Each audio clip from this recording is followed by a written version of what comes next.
Կալիֆորնիան տարին մեկնարկում է, խաղի նոր կանոններով մեքենան կարելի է վերադարձնել մինչև երրորդյա սուլիչի ձայնը, իսկ թաքնված վճարները դառնում են անթաքույց անցյալ նոր օրենքների մասին իմացեք ավելին վայրկյաններ անց։ Հարավային Կալիֆորնիայում FBI-ը կանխել են նոր տարվա պայթուցիկ սյուժեն կասկածյալներին բռնելով հենց փորձարկման փուլում։ Լոս Անջելեսում կյանքը կանգ առավ կինեմատոգրաֆիկ ողբերգությամբ, Ռոբ Ռայներն ու կինը հայտնաբերվել են սպանված որդին կալանքի տակ, իսկ քաղաքական դաշտը նորից խաղում է իր սև-սպիտակ սցենարը։ Բրաունի համալսարանում առաջին կասկածյալը ազատ է արձակվում, իսկ իրական հրաձիգը դեռևս ճաղավանդակից բացակայում է անհարգելի պատճառով։ Սահմանին Թրամփը հայտարարում է զրո միգրացիա սահմանը ներկայացնելով որպես ամենակոշտ անցաթուղթ, իսկ ֆենտանիլը զանգվածային ոչնչացման զենք։ Ուկրաինական ճակատում Զելենսկին քննարկում է ՆԱՏՕ-ի հայտից հրաժարումը, փոխարենը ստանալով անվտանգության նոր վահան, իսկ Թրամփը վստահեցնում է, որ խաղաղությունն արդեն դռան զանգն է տալիս։ Վաշինգտոն նահանգում ընթացքի մեջ արտակարգ տարհանումը, գետի պատնեշի վնասումը, ջրհեղեղի պատճառ։ Այս եւ մի շարք այլ լուրերի մանրամասները հաջորդիվ։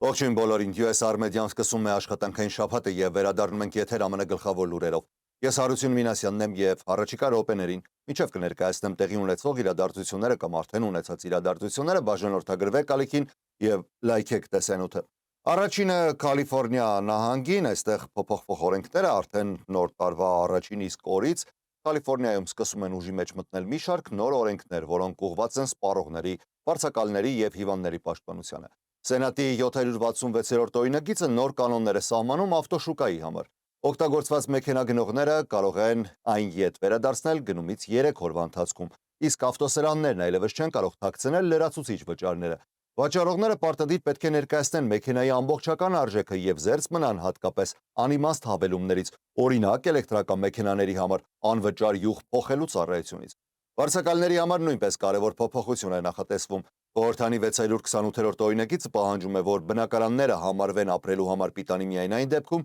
եթե ապահովված են աշխատող վառարանով եւ սառնարանով։ Այս պահանջը սակայն չի վերաբերի որոշ հատուկ կատեգորիաների, օրինակ մշտական աջակցվող բնակություններին։ Հունվարի 1-ից խանութներն այլևս չեն կարող առաջարկել սովորական թղթե կամ պոլիէթիլենային տոպրակներ։ Թույլատրվում են միայն վերամշակված թղթե պայուսակները, որոնց համար խանութները կարող են գանձել նվազագույնը 10 ցենտ։ Սպառողները պայուսակը պարտավոր չեն գնել։ Կարևոր նոր օրենքներից մեկը սահմանում է ինսուլինի գնի վերին շեմը, ամսական 30-օրյա դեղաքանակի համար $35։ Այս փոփոխությունը վերաբերում է մեծամասնամբ նահանգային վերահսկողությամբ առողջապահական պլաններին։ Օրենքը նաև վարկելում է քայլ առ քայլ թերապիան, ըստ որի հիվանդներից նախկինում պահանջում էին, որպեսզի սկզբում փորձարկեն այլ դեղեր։ Բացի այդ, բազմաթիվ ապահովագրական ծրագրերում հանվում է ինսուլինի համար նախատեսված դեդակտաբլսի պահանջը։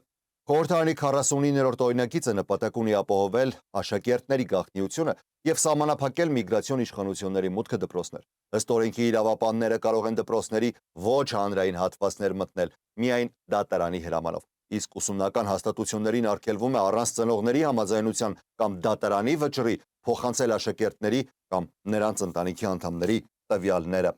Սրանք մի մասն են սպասվող օրենքներից, մենք տարբեր օրերի ընթացքում կանդրադառնանք օրենքներին, որոնք որ կարևոր են։ Շարունակենք այլ թեմաներով։ Դաշնային իշխանությունները հայտարարել են, որ ոստիկանության եւ հետախուզական կառույցների համատեղ ինտենսիվ գործողությամբ կանխվել է Հարավային Կալիֆորնիայում նախատեսված ահաբեկչական լայնածավալ հարձակումների շարք, որոնք կարող էին տեղի ունենալ Լոս Անջելես քաունթիում եւ Օրանջ քաունթիում։ Նահանգում նախատեսվող պայթեցումների ծրագիրը ըստ հետաքննողների պետք է իրականանար նոր տարվա գիշերը եւ կարող էր դառնալ Կալիֆորնիայի վերջին տարիների ամենախոշոր ահաբեկչական գործողություններից մեկը։ ԱՄՆ արդարադատության նախարար Փեմ Բոնդին հայտարարել է, որ հետաքննությունը կանխել է հսկայական եւ սարսափելի ծրագիր, որը թիրախավորելու էր կենտրոնական Կալիֆորնիայի մի քանի վայրեր։ Լոս Անջելեսի շրջանում ձերբակալվել է 4 մարդ, որոնք համարվում են արմատական խմբի անդամներ։ 5-րդ կասկածյալը ձերբակալվել է Նյու Օրլեանում եւ ըստ քննիչների նախատեսում էր առանձին հարձակում։ Կասկածյալները ենթադրաբար ծրագրել էին ինքնաշեմ պայթուցիկներով համակարգված հարձակումներ Լոս Անջելեսի 5 առևտրային եւ լոգիստիկ վայրերում։ Բոլորն են նախատեսված էին նոր տարվա կեսգիշերին։ Բելիսը Էսայլին նշել է, որ ձերբակալված են 30-ամյա Օդրի Քերոլը, 32-ամյա Զաքարի Էյրոն Փեյջը, 24-ամյա Դանթե Գաֆիլդը եւ 41-ամյա Թինա Լայա։ ABA Լոս Անջելեսի գրասենյակի տնօրեն Ակիլ Դեվիսը հայտնել է, որ 4 կասկածյալները ձերբակալվել են 29 Palms տարածքում, երբ պլանավորում եւ փորձարկում էին անցկացնում։ Քննիչները չեն հրապարակել այն ընկերությունների կամ վայրերի անունները, որոնք ըստ տվյալների նախատեսված էին որպես հիմնական թիրախ։ Չի բացառվում, որ այլ անձանց նույնպես կարող են առաջադրվել մեղադրանքներ, եթե պարզվի, որ նրանք տեղեկացված են եղել կամ աջակցություն են ցուցաբերել խմբի գործողություններին։ Լոս Անջելեսի իրենց տանը դերասան ռեժիսոր Ռոբ Ռայները եւ նրա կինը հայտնաբերվել են մահացած։ Լոս Անջելեսի քաղաքապետ Քերեն Բասը եւ Կալիֆոռնիայի նահանգապետ Գևին Նյուսոմը հրապարակային ցավակցություն են հայտնել։ Սոցցանցում արված գրառման մեջ Բասը նշել է, որ Ռոբ Ռայների մահը կործանարար կորուստ է քաղաքի եւ երկրի համար։ Մահվան պատճառը կհայտնի Լոս Անջելեսի շրջանի բժշկական փորձաքննության վարչությունը։ Կինը Միշել Սինգերը աշխատել է որպես լուսանկարիչ եւ հայտնի է Դոնալդ Թրամփի լուսանկարով Trump The Act of the Deal գրքի շապիկի համար։ Նրանց որդին է ձերբակալվել սպանության մեղադրանքով։ Նիկ Ռայները պահվում է Լոս Անջելեսի շրջանի կալանավայրում $4 միլիոն գրավով։ Տեղական լրատվամիջոցները հաղորդել են, որ ամուսինները մահացած են եղել կրկնակի դանակահարությունից։ Նախկին նախագահ Բարակ Օբաման X հարթակում գրել է, որ Ռայների ստեղծագործությունների հիմքում ընկած էր մարդկային բարության հանդեպ խորը հավատը եւ այդ հավատը կյանքի կոչելու անսահման ձգտումը։ Օբաման նշել է, որ Ռոբն ու Միշելը ապրել են նպատակով լի կյանք եւ կմնան հիշվող այն արժեքներով, որոնք պաշտպանել են, եւ այն մարդկանցով, որոնց ներշնչել են։ Դոնալդ Թրամփը սոցիալական ցանցում արձագանքել է մահվանը, հայտնելով, որ Ռայների եւ նրա կնոջ մահը ըստ իր ձևակերպման պատճառված է եղել այն զայրույթից, որը Ռոբը առաջացրել էր իր անվերջ, անողոք եւ անբուժելի խանգարումով, հայտնի որպես Թրամփի հանդեպ մոլուցքային խանգարում։ Նախագահի գրառումը սուր քննադատության է արժանացել ինչպես հանրապետականների, այնպես էլ դեմոկրատների կողմից։ Բրաունի համալսարանում կատարված հրաձգության գործով, որի արդյունքում 2 ուսանող զոհվել էին, հետաքրքրություն ներկայացնող, այսպես ասենք, ոչ թե կասկածյալ անձը ազատ կարձակվի։ Այս մասին հայտնել են իշխանությունները։ Պրովիդենսի քաղաքապետ Բրեդ Սմայլին լրագրողներին տեղեկացրել է, որ մոտավորապես 20 տարեկան նշված կասկածյալը կազատվի, քանի որ սպանության գործով քննությունը գնում է այլ ուղղությամբ։ Իշխանությունների փոխանցմամբ տեսահսկման կադրերում արձանագրված դեռևս չհայտնաբերված անձը համարվում է այն մարդը, որի որոնումները դեռևս շարունակվում են։ Այս դեպքը Միացյալ Նահանգներում գրանցված մոտ 400-րդ զանգվածային հրաձգություններից մեկն է այս տարում։ Տարվա մնացած ժամանակահատվածի համար չեղարկվել են դասերն ու քննությունները։ Քաղաքապետ Սմայլին հայտնել է, որ վիրավոր մի քանի ուսանողներ գտնվում են կայուն վիճակում, սակայն մեկի առողջական վիճակը մնում է դեռևս ծայրահեղ ծանր։ Նախագահ Թրամփը հայտարարել է, որ իր վարչակազմը ամբողջությամբ վերափոխել է երկրի հարավային սահմանային քաղաքականությունը, հասնելով այնպիսի արդյունքների, որոնք նրա խոսքով նախադեպը չունեն պետական անվտանգության պատմության մեջ։ Նախագահը նշել է, որ վերջին 8 ամիսներին երկրի հարավային սահմանով ապօրինի միգրացիան հասել է 0-ի, ինչը ըստ նրա դարձել է զինված ուժերի եւ իրավապահ կառույցների համատեղ աշխատանքի արդյունքը։ Սպիտակ տանը հանդես եկած հայտարարությամբ Թրամփը սահմանային գործողությունները բնութագրել է պատմական ռազմական հաջողություն, ընդգծելով, որ ավելի քան 25,000 ծառայողներ ներգրաված են եղել սահմանային վերահսկողության ամրապնդման գործում։ Նախագահը նաև շնորհել է Mexican Border Defense մեդալը զինծառայողներին, որոնք իր խոսքով կանգնեցրել են ներթափանցումը եւ կտրուկ նվազեցրել հանցավոր խմբերի գործունեությունը։ Նա հայտնել է, որ կարտելների գործողությունները Միացյալ Նահանգների համար դարձել են ուղղակի ռազմական սպառնալիք եւ կառավարությունը սկսել է դրանք իրավական առումով դասել որպես Միացյալ Նահանգների թշնամիներ։ Թրամփի խոսքով հատկապես ֆենտանիլի խոսքը դարձել էր ազգային անվտանգությանը սպառնացող գլխավոր մարտահրավերներից։ Հայտարարության ամենաուշագրավ կետերից մեկը վերաբերում է հենց ֆենտանիլի կարգավիճակին։ Նախագահը հայտնել է, որ այսօր ստորագրում է պատմական գործադիր հրաման, որով ֆենտանիլը պաշտոնապես կդասակարգվի զանգվածային ոչնչացման զենք։ Նրա գնահատմամբ այս սինթետիկ թմրանյութը տարեկան 200-ից 300,000 մարդու կյանք է խլում եւ իր ազդեցությամբ ոչ մի ռումբ չի կարող համեմատվել դրան։ Թրամփը ընդգծել է, որ սահմանային վերահսկողության ուժեղացումը արդեն հանգեցրել է կտրուկ փոփոխությունների։ Ծովային ուղով թմրանյութերի ներմուծումը ըստ նրա նվազել է 94%-ով, իսկ վերջին ամիսներին իրականացվել են պատմության մեջ ֆենտանիլի ամենախոշոր բռնագրավումները։ Ներառյալ միաժամանակ 3 միլիոն հաբի հայտնաբերումը, ինչպես նաև Կոլորադոյում գրանցված մեկ այլ խոշոր դեպքը։ Թողարկման այս հատվածում երախտագիտություն ենք հայտնում մեր գործընկերներին։ 3 շատ հայտնի, 3 շատ համեղ եւ 3 լավագույնին։ Առաջինը շնորհակալ ենք Cosmopolis ռեստորանին։ Մեր գործընկերը ամանորի երեկոյի համար շքեղ միջոցառման է պատրաստվում եւ հրավիրում է բոլորին լինելու անմոռանալի իրադարձության կենտրոնում ու մասնիկը։ Բացի այդ առաջարկում է եւ տոնական եւ առօրյա միջոցառումների համար քեթրինգ ծառայություն։ Օզանյան Meet and Liquor մարքեթի մասին անգամ խոսքերն ավելորդ են։ Ձեր տոնական գնումների էպիկենտրոնն է, միշտ թարմը եւ բազմազան տեսականիով։ Անթերի սպասարկում, բարյացակամ անձնակազմ եւ ձեզ գոհացնող գնային քաղաքականությամբ։ Գերիս Մամս Բեքերին, որը մեր համայնքում բարի համբավ ձեռք բերեց Մամս լավաշով, ընդլայնել է տեսականին եւ առաջարկում է տոնական ընտրագույն կիսապատրաստի ուտեստներ։ Մեր բոլոր գործընկերների հասցեներն ու հեռախոսահամարները կգտնեք էկրանի ստորին հատվածում հայտնվող ծանուցումներում։ Շարունակենք եւ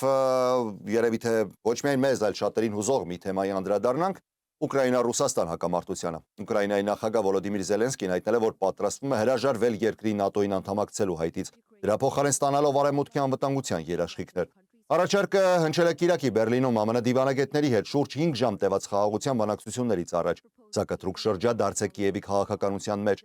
ՆԱՏՕ-ին միանալը տարիներ շարունակ ներկայացվել է որպես Ուկրաինայի գլխավոր պաշտպանական նպատակ, եւ այն նույնիսկ ամրագրված է երկրի սահմանադրությամբ։ Միևնույն ժամանակ այդ քայլը համապատասխանում է Ռուսաստանի երկարաժամկետ պահանջներից մեկին։ ԱՄՆ հատուկ բանագնաց Տիպվիտկոպը հայտարարել է, որ Բերլինում էական առաջընթաց է գրանցվել, սակայն մանրամասներ չի հրապարակել։